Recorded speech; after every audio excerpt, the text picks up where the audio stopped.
আসসালামু আলাইকুম, কি অবস্থা সবার? আজকে আমি চলে আসছি আমাদের বড় একটি খেতে, যেটাকে সৌদির ভাষায় বলে মাজরা। আজকে আমি আপনাদের সবগুলো ঘুরিয়ে ঘুরিয়ে দেখাবো কি কি হয় মাজরাতে। এই জমিগুলোতে মূলত যেসব সবজি হয় সবগুলো দেখানো হবে এই ভিডিওতে। Let's start.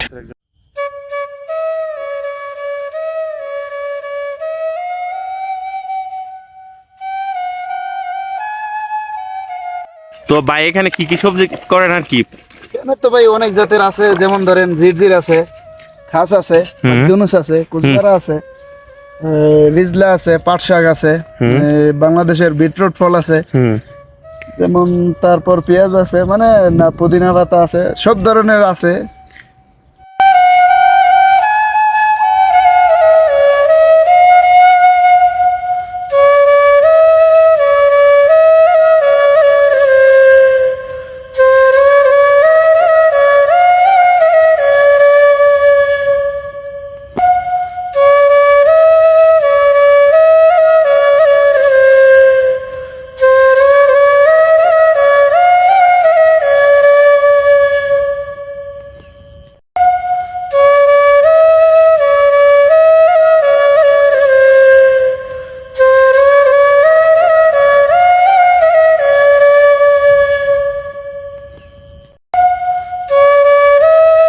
তো রাজু ভাই, সৌদি আরবে এত সবজি হয় এটা অনেকে বিশ্বাস করে না। আসলে কি সত্যি কিনা যে এত সবজি হয় শুধু পাথর আর বালুর মধ্যে?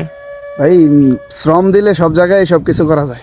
মাশাআল্লাহ। এটা তো কোনো কিছু না, বীজ দিবেন, আপনি খাটবেন, ইনশাল্লাহ হইব, ফলন হবে। তো এখানে জোর কেমন, মানে মাটির জোর কেমন? আছে ভাই, সব সব তো হয়েছে যেই আমরা ছাগল গরু পালি, ওইগুলার সব কিছু।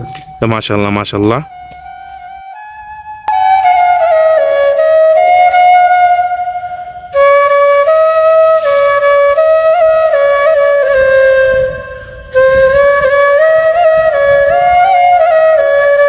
ও ভাই, সৌদি আরবে এই কৃষিকাজ কতদিন যাবত করতেছেন?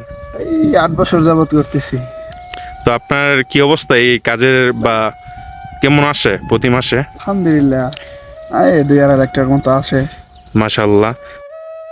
এইটা হলো বীর, যেটাকে বাংলা ভাষায় কুয়া বলে। আর এখান থেকে পানি উত্তোলন করে এখানকার কৃষকেরা জমিতে পানি দেয়, যেটাকে আমরা ক্ষেত বলি, আরবিতে বলে মার্জা।